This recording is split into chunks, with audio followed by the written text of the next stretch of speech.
ThinkVision E2220 dan E2420.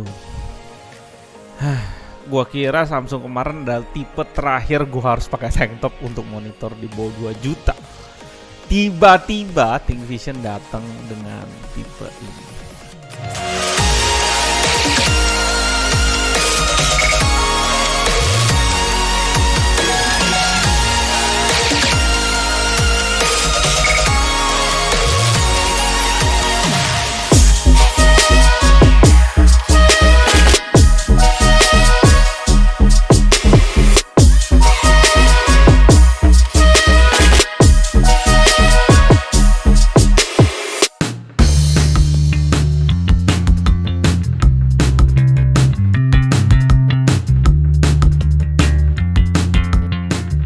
Selamat datang di GTA, di channel paling canggih di 2020.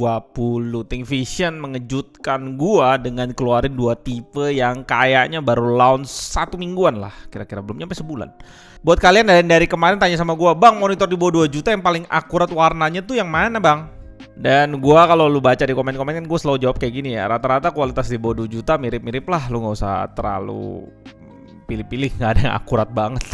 Tapi di hari ini gue bisa bilang ini adalah monitor terakurat warnanya untuk monitor di bawah 2 juta. Mantap banget. Karena ada dua tipe monitornya, jadi gue sekalian aja review keduanya. Tapi jujur aja yang E22 ini mengganggu pemandangan, jadi gue singkirin dulu ya.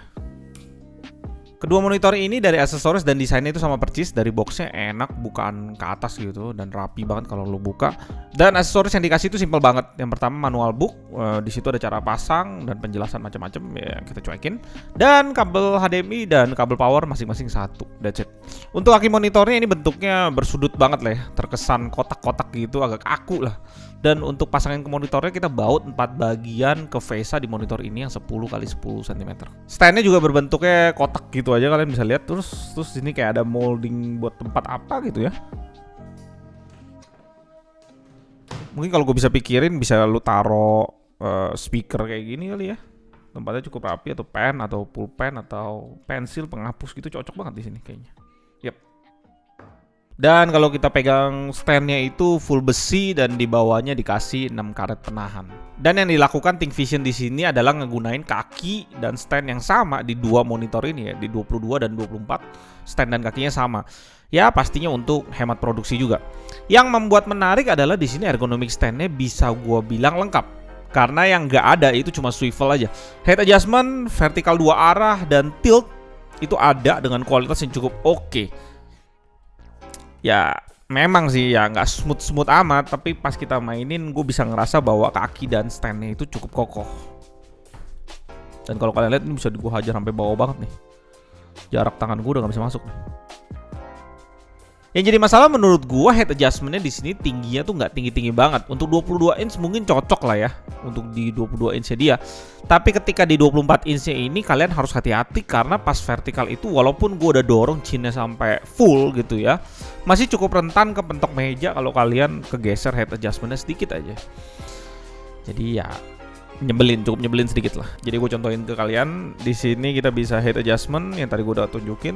Nah kan perbedaannya 1 jari, nanti gue kasih tahu kalian ukurannya. Dan vertikalnya bisa ke kiri dan ke kanan. Nah di sini tuh ininya kurang berat ya, sedangkan ininya terlalu keras, jadi lu mesti tahan kakinya buat lu vertikalin. Ntar. Nah kalau kayak gini aja nih, ini udah mau mentok nih. Jadi kalian masih dorong chinnya sampai habis.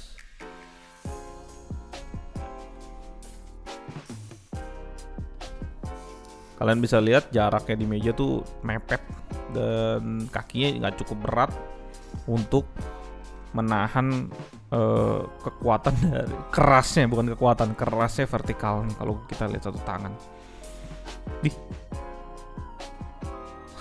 Baru gue sadar ini gue baru tahu loh. Jadi lu nggak bisa pepetin banget ke ini mentok nih.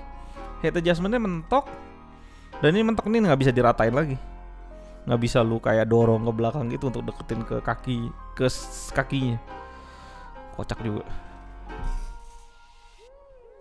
Ya jadi kayak tadi nggak bisa rata banget gitu ya. Jadi kayak agak miring ke depan gitu sedikit. but works lah. Untuk 24 inch ya, posisi paling tinggi kalau gue ukur dari paling atas ini ke meja itu 46 cm, dan yang paling bawahnya ketika gue hajar height adjustment yang ke paling bawah ya 33 cm. Dan untuk 22 inch ya ada di 45 cm dan 32,5 cm.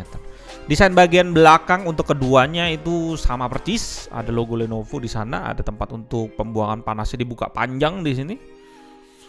Ya modelnya agak jadul ya, cuma nice ada fitur itu. Turun lagi ada bagian port yang udah hadap ke bawah, dan ini cocok banget kalau kalian pakein bracket di monitor. Jadi udah kita bisa langsung pepet ke tembok, dorong pepet habis.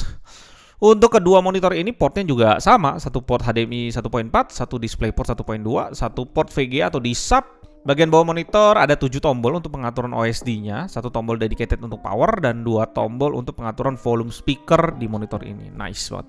Kedua monitor ini benar-benar sama persis dari segi desain, kecuali tampilan depan monitornya, di mana E22 22 inch ini belum bezel-less.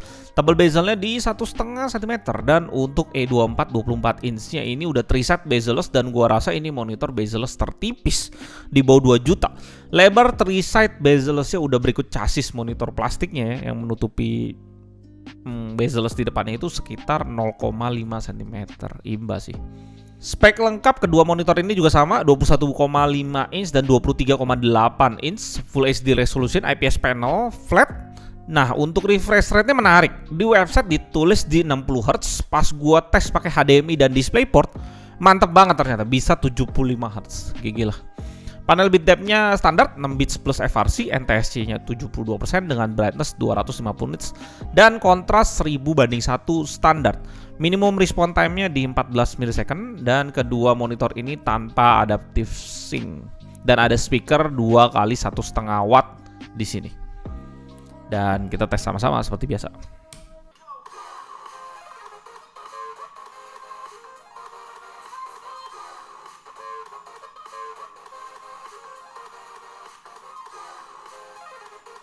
Oke, itu kualitas speakernya, dan yang bisa gue komen mungkin dia udah nggak mendem, udah oke.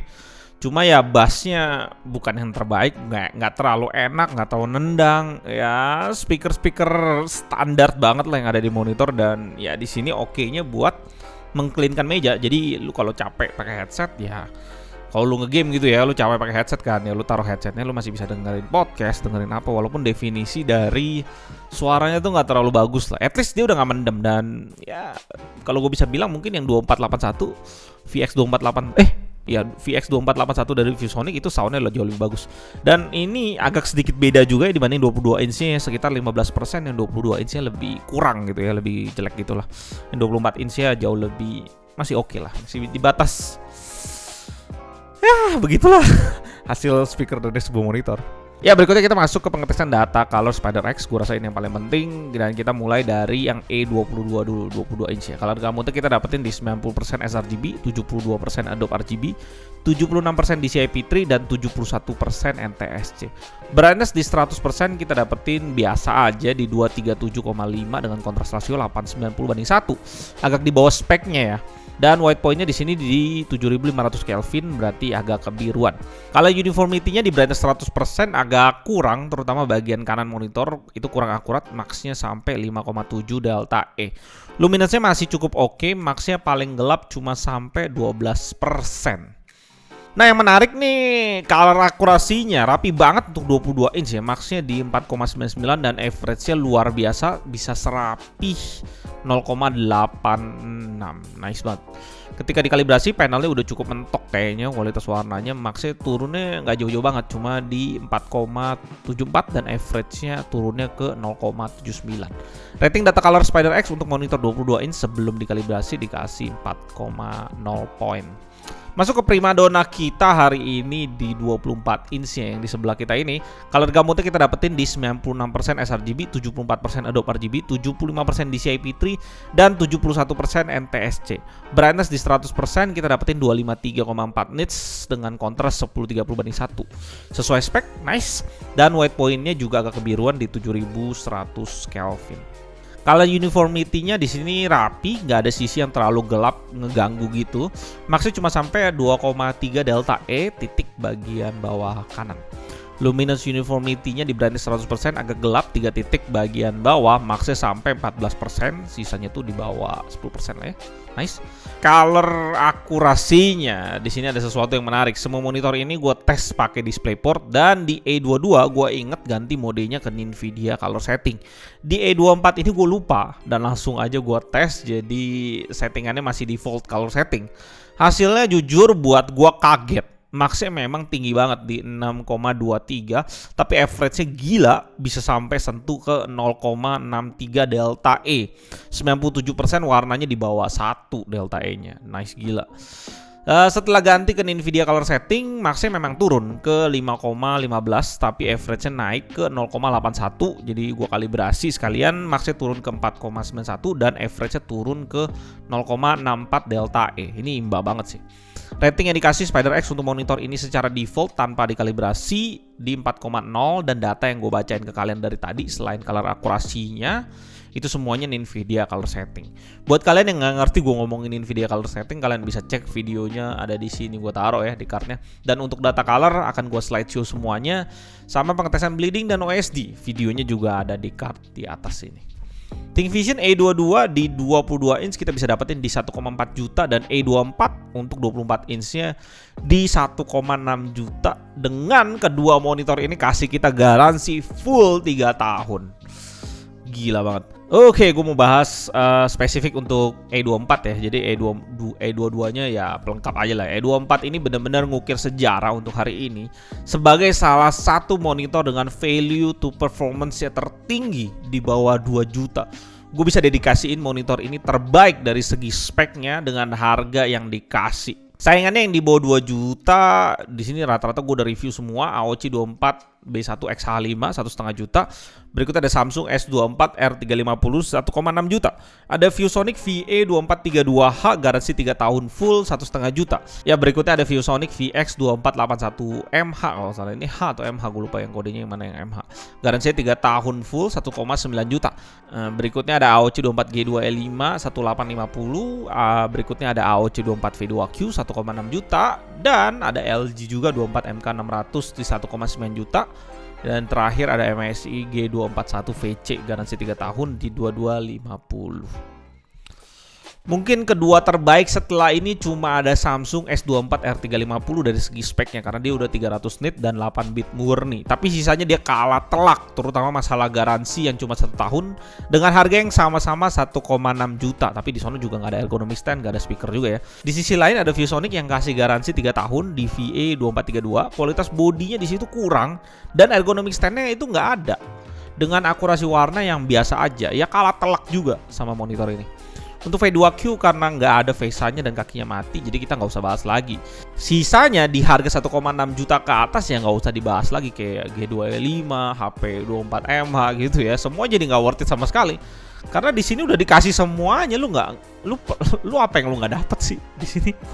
Untuk port di monitor ini udah lengkap, dikasih 3 port, ada port VGA bahkan, dan ada ergonomic stand plus speaker pula. Jadi mau buat main monitor utama ataupun second monitor udah cocok semua. Tanpa adanya adaptive sync di monitor ini nggak penting juga sih, karena kalau lu mau nge-gamenya enak ya lu langsung ke 144 Hz di bawah 3 juta ya, cuma nambah berapa ratus ribu doang, 800 ribu kali ya, tergantung brand. Gak usah berdebat lagi lah di 75 Hz. Yang paling worth it di monitor ini menurut gua adalah color akurasinya ya, dimana di bawah 2 juta nggak ada monitor yang kasih seakurat ini. Ya, gue mesti cek ulang sih 24G2E5. Nanti gue tes dulu, nggak di limited. Ya, buat kalian yang masih belajar buat ngedit foto atau belajar color grading gitu ya, baru ala-ala gitu ya, gue rasa ini salah satu monitor yang paling akurat warnanya di antara monitor lainnya di bawah 2 juta. Mungkin dari semuanya yang bagus itu, sisi jeleknya ada di bagian desainnya. Terkesan jadul, ya agak kaku terutama bagian belakang monitornya. Tapi ya kalau lu bisa terima itu semua, lu dapetin segala sesuatunya the best. Ergonomic stand, speaker ya, dan mungkin vertikal yang tadi masalah itu ya, nggak bisa lu mentokin, aneh banget. Buat kalian yang belum kena racun GTI ID kemarin di Samsung S24 R350 sih nggak usah lihat Samsung lagi, karena ini best deal untuk sekarang. Garansi 3 tahun ini the best ya kalau dibandingin Samsung. Ergonomic stand dan speaker. Tapi buat kalian yang udah kena racun, ya gue bingung juga sih mau ngomong apa, karena brand ini tiba-tiba muncul aja ya. Bahkan belum sampai 1 minggu launchnya pada saat gue bikin video ini. Ya, itulah review kita untuk monitor terworth it saat ini di bawah 2 juta, tepatnya di 1,6 juta. Semoga aja nggak goib karena apa yang dikasih beneran best deal di sini. Well done dari GT ID. Sampai jumpa di video berikutnya dan tetap canggih.